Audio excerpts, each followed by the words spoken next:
Guess where we are. That's pretty random, isn't it? Yeah. Yeah, the Bergs, the Cadillacs, and now the combine harvesters. Just south of Amarillo, in Texas.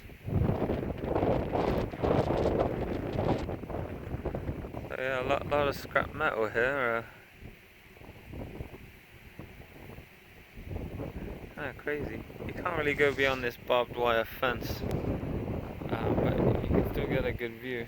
It's probably why there's no graffiti on them, actually.